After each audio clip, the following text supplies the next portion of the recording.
I was unwrapping my sandwich when I saw them through the break room window. Two people in dark jackets with clipboards stood outside my cubicle. My heart didn't race. I just knew Sarah Jenkins had finally done it. The company inspectors were going through my workspace like they owned it. One was taking pictures of my computer screen, the other was opening my desk drawers, wearing gloves like I was somehow contaminated. I watched them for about half a minute before walking over. "Find anything interesting?" I asked, keeping my voice calm. The taller officer looked up from my filing cabinet. "Miss Miller, we're doing a routine check based on reports of problems at work." Routine? Right. I knew exactly what reports they meant, and I knew exactly who had filed them. Sarah was nearby, pretending to sort papers while watching everything happen. She'd been planning this for months. "What kind of problems?" I asked. "Unprofessional behavior, mistakes in client messages, possible safety issues in your workspace," the shorter officer read from his notes without looking at me. "We need to finish this check before you can go back to your desk." Before I tell you more about what happened next, please take a moment to tell me in the comments where you're listening from. I want to know where my story is reaching. And please like, subscribe, and hit the bell, because what I'm about to share changed everything about how I see work. My name is Lily Miller, and I've been working at this big tech company in Austin, Texas for 4 years. I handle important client accounts, which means if I mess up, it costs a lot of money. Sarah started here 6 months after me. From day one, she made it clear she thought my job should be hers. You see, Sarah always needed to be the smartest person in the room. She'd interrupt my client calls to explain things I'd already said perfectly. She'd copy our boss on emails, correcting grammar mistakes that weren't even there. She'd offer to help with my projects and then suggest changes that made no sense. But here's what really bothered her. I was quiet about my wins. When I got a big client, I didn't announce it in team meetings. When clients sent thank you notes, I didn't forward them to everyone. I just did my work and went home. And that drove Sarah absolutely crazy because she couldn't compete with something she couldn't see. My name is Lily Miller, and I've been working at this big tech company in Austin, Texas for 4 years. I handle important client accounts, which means if I mess up, it costs a lot of money. Sarah started here 6 months after me. From day one, she made it clear she thought my job should be hers. You see, Sarah always needed to be the smartest person in the room. She'd interrupt my client calls to explain things I'd already said perfectly. She'd copy our boss on emails, correcting grammar mistakes that weren't even there. She'd offer to help with my projects and then suggest changes that made no sense. But here's what really bothered her. I was quiet about my wins. When I got a big client, I didn't announce it in team meetings. When clients sent thank you notes, I didn't forward them to everyone. I just did my work and went home. And that drove Sarah absolutely crazy because she couldn't compete with something she couldn't see. So she started watching me, really watching me. She'd note what time I arrived, when I took breaks, how long my lunch lasted. She'd walk past my desk randomly to see what I was working on.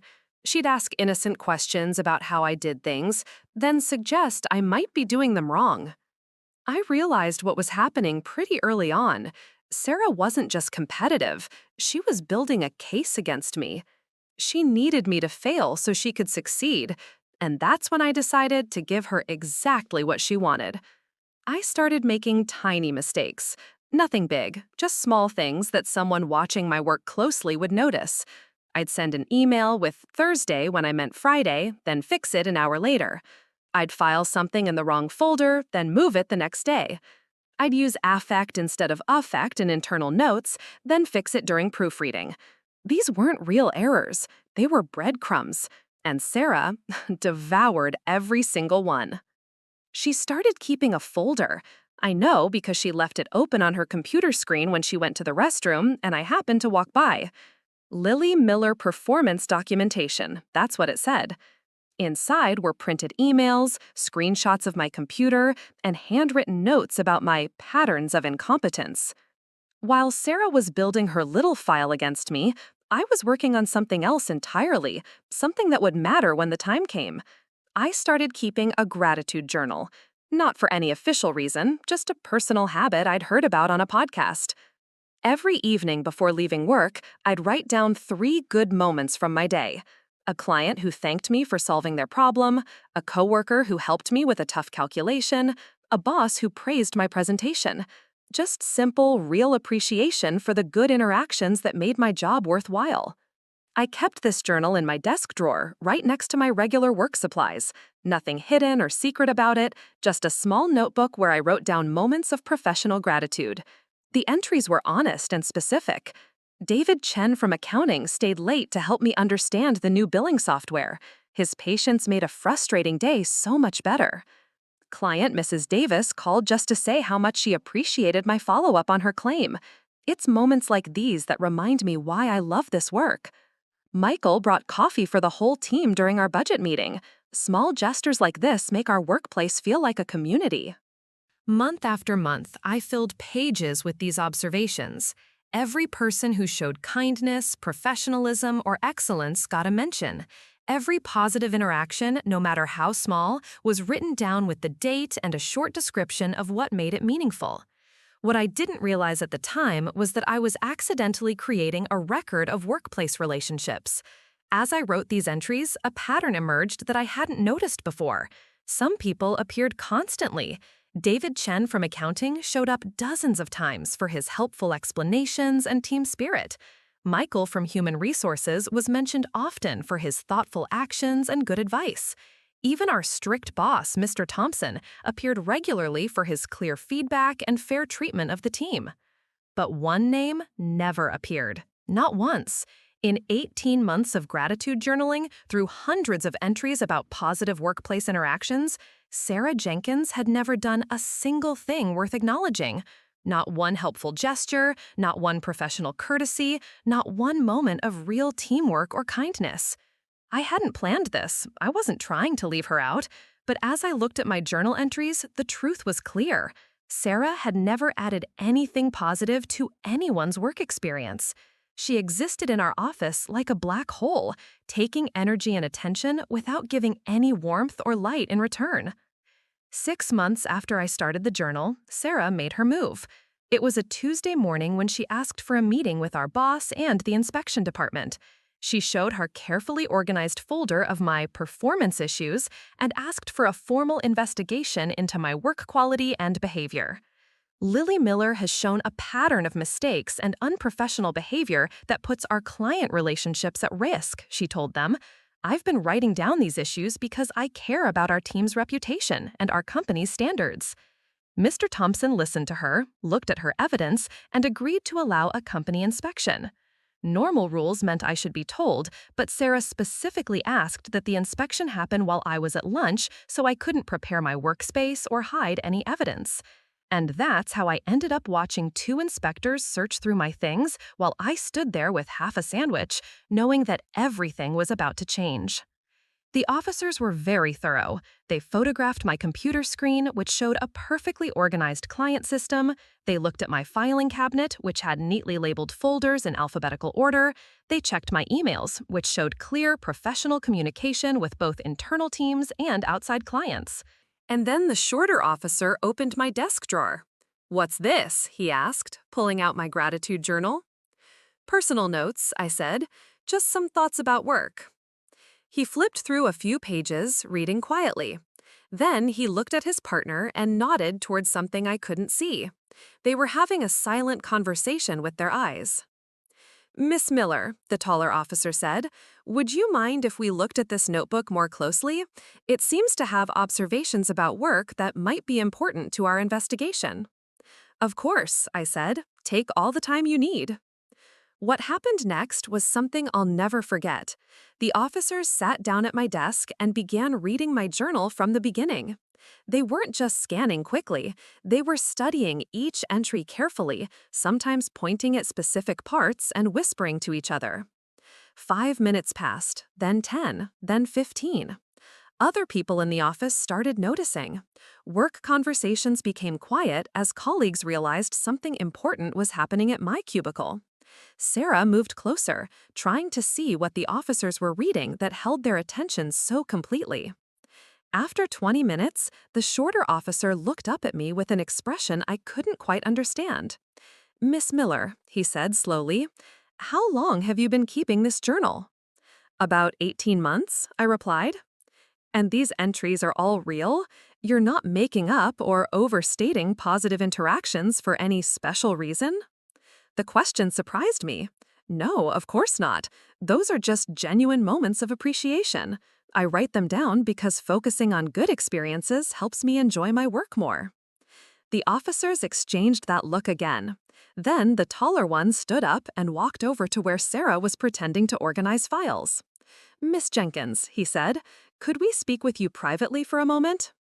I watched Sarah's face change as she realized this wasn't going her way. The officers weren't arresting me or taking my computer, they were asking to speak with her. The three of them walked into the small conference room at the end of our floor.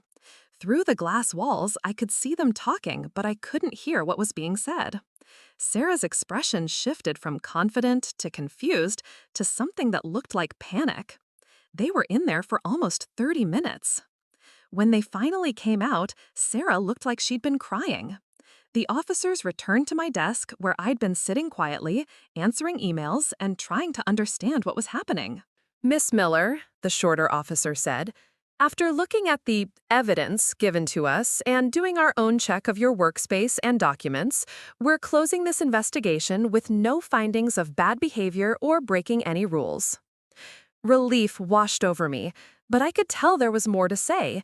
The taller officer continued, "We do want to talk about some concerns that came up during our review." He opened my gratitude journal to a page near the middle and showed it to me. "In 18 months of writing down positive workplace interactions, you've mentioned 63 different people by name. Colleagues, bosses, clients, suppliers, security guards, cleaning staff.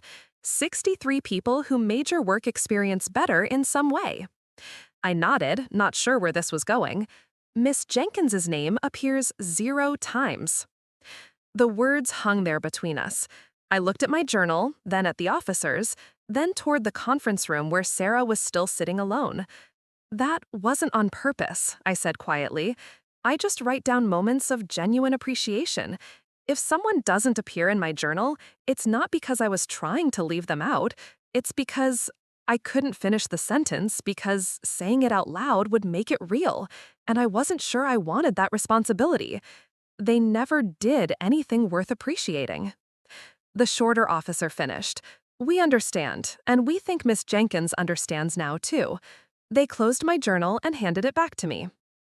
"The funny thing," the taller officer said, "is that she was so focused on writing down your mistakes that she never thought about what her own behavior looked like from the outside. Your journal accidentally created a record of workplace relationships that shows more about how our office works than any performance review ever could." They packed up their things and got ready to leave. As they walked away, I heard one of them say to the other, 18 months and not a single positive mention. Can you imagine being that consistently?" They were too far away from me to hear the rest.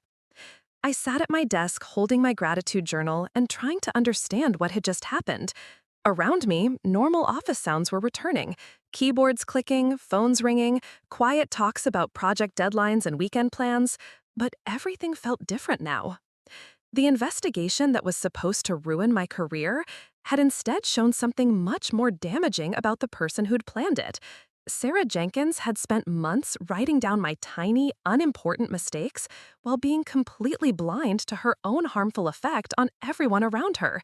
She'd been so busy trying to prove I didn't belong here that she'd never considered whether she belonged here herself. And now, everyone knew. I didn't see Sarah for the rest of that day. She disappeared from the conference room sometime while I was answering client calls, and her cubicle stayed empty until closing time. I figured she'd gone home early, maybe to think about what had happened, or maybe just to avoid the sideways glances from coworkers who'd seen the whole thing. But the next morning, she was back, and she was different. Sarah arrived exactly at 9 o'clock, said quiet hellos to people who greeted her, and sat down at her computer without her usual show of busy importance. No dramatic sighs about her workload, no loud phone conversations meant to show off her knowledge. No walking around the office giving unwanted advice about other people's projects. She just worked quietly like the rest of us. I thought maybe the investigation had given her some perspective. Maybe she'd realized how her behavior looked to others and decided to change. Maybe this whole nightmare was actually going to have a positive ending where we all learned something about talking to each other at work and moved forward professionally. I was so naive. The real story started 3 days later when David Chen from accounting stopped by my desk during his afternoon coffee run. "Hey, Lily," he said, keeping his voice low. "Can I ask you something kinda weird?" "Sure," I said, saving the client report I was working on. "Did you know that Sarah has been asking people about your journal?" My heart started beating faster. "What do you mean?" "She cornered me yesterday in the break room," he said. "Started asking if I knew you were writing about people at work, whether I thought that was professional, whether I was comfortable with my personal interactions being written down without my permission." I felt something cold settle in my chest. "What did you tell her?" I told her the truth, that I think it's nice someone notices when people are helpful or kind. But Lily, she's not just asking me. She's talking to everyone. Michael, Mr. Thompson, even people from other departments. David Chen glanced around to make sure no one was listening. Then he leaned closer. "She's trying to make your journal sound creepy, like you're spying on people or building some kind of secret file. She's telling people that writing down workplace interactions without permission could be a privacy violation or harassment." The realization hit me like a truck. Sarah wasn't learning from what happened. She was trying even harder. She couldn't accept that the investigation had shown her own harmful behavior. So she was trying to turn my gratitude practice into something mischievously sinister. Has anyone has anyone seemed convinced by what she's saying?" I asked. David Chen shook his head. "Not really. Most people think she's going too far. But Lily, she's persistent, and she's good at planting seeds of doubt. You know how she works." I did know. This was exactly Sarah's pattern. When facing her directly failed, she'd switch to subtle manipulation. She'd turn my moment of victory into a new weapon against me. That afternoon, I decided to test David Chen's warning. I paid attention to how people talked to me. Were conversations shorter than usual? Did anyone seem uncomfortable or guarded? At first, everything seemed normal, but by the end of the week, I started noticing small changes. Michael from Human Resources, who usually stopped by my desk for friendly chats, suddenly seemed busy whenever I went near his workspace. Mr. Thompson's replies to my emails became more formal, less warm. Even the security guard, who normally exchanged pleasantries during my morning arrivals, just nodded politely without his usual smile. Sarah was poisoning my relationships one conversation at a time. I realized I had two choices. I could confront this directly, march into Mr. Thompson's office and explain what Sarah was doing, but that would make me look defensive and paranoid. It would confirm her story that I was too focused on workplace drama and personal relationships. Or I could do something else entirely. I decided to give Sarah exactly what she wanted, but not in the way she expected. The next Monday morning, I sent an email to my entire department with the subject line, "Personal Journal, Transparency, and Consent." The message was simple. "Hi everyone. Some of you may have heard that I keep a personal gratitude journal where I sometimes write down positive workplace interactions. I want to be completely open about this practice and make sure everyone is comfortable with it. The journal is purely personal, a way for me to focus on good moments in my workday. It's never been shared with bosses or used for any work purpose. However, I understand that some people might feel uncomfortable having their kindness or professionalism noted in someone else's private writings. If you would prefer that I not include any interactions with you in my personal journal, please let me know. I will absolutely respect that choice, and it won't affect our working relationship in any way. I value all of you as colleagues and want everyone to feel comfortable with how we interact professionally. Best regards, Lily." I sent the email and waited. Within an hour, my inbox started filling with responses, but they weren't what I expected. Michael was the first to reply. "Lily, I had no idea you were writing about positive moments at work, but I think that's wonderful. Please don't stop including me. It makes me happy to know that small gestures matter to people. Then David Chen. Keep writing. If more people focused on appreciation instead of complaints, this would be a much better place to work. Mr. Thompson sent a longer response. Lily, your gratitude practice sounds like an excellent way to stay positive in a demanding work environment. I appreciate your openness and professionalism in dealing with this directly. One by one, my colleagues responded with support, curiosity, and encouragement. Several people asked if I had any tips for starting their own gratitude practices. Others shared stories about how small acts of workplace kindness had impacted their own careers. By the end of the day, I had 37 responses. 36 of them were positive, supportive, and grateful to be included in my journal. One person didn't respond at all. Sarah's silence was deafening. While everyone else was celebrating the idea of workplace gratitude and mutual appreciation, she couldn't bring herself to join the conversation, because joining would require her to admit that she'd been wrong about my journal, wrong about my reasons, and wrong about how our colleagues would react. But the most damaging part was yet to come. Over the next week, something beautiful started happening in our office. People began showing gratitude more openly. Michael started leaving thank you notes on people's desks when they helped him with projects. David Chen brought cookies to share with the team and included a note about how much he appreciated working with all of us. Mr. Thompson began opening team meetings by recognizing someone who'd gone above and beyond that week. The gratitude practice was spreading, and it was creating exactly the kind of positive workplace culture that everyone wanted to be a part of. Everyone except Sarah. Because in an environment where people were actively looking for reasons to appreciate each other, Sarah's behavior became impossible to ignore. When everyone else was expressing genuine thanks for teamwork and support, her constant criticism and competitive undermining stood out like a loud alarm. I watched her try to adapt. She started saying thank you more often, but it sounded forced and empty. She tried to give compliments, but they came out as backhanded comments that left people feeling worse than before. She even tried to start her own gratitude practice, but her entries focused more on her own contributions than on appreciating others. The difference was clear and uncomfortable. While the rest of us were building each other up, Sarah remained focused on tearing people down. And now that everyone was paying attention to workplace dynamics through a lens of appreciation, her harmful behavior became impossible to miss. 3 weeks after my transparency email, Mr. Thompson called me into his office. Lily, he said, I wanted to thank you for bringing this gratitude practice to our team. The change in morale has been amazing. I'm glad it's had a positive impact, I replied.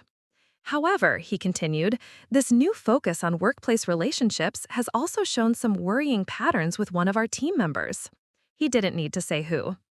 I've been watching interactions more carefully since your email, and I've noticed that while most people are embracing this culture of mutual appreciation, one person seems unable or unwilling to participate in positive team dynamics. Mr. Thompson opened a folder on his desk. I've also been reviewing the complaints and concerns that have been brought to my attention over the past 6 months.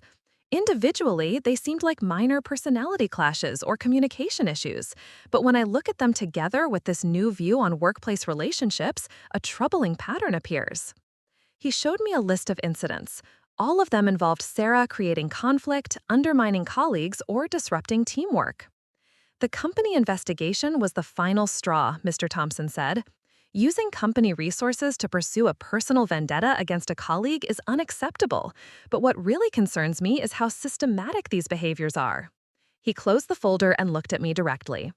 Lily, I want you to know that your gratitude practice didn't just improve our team culture, it also gave us a way to understand what positive workplace relationships look like.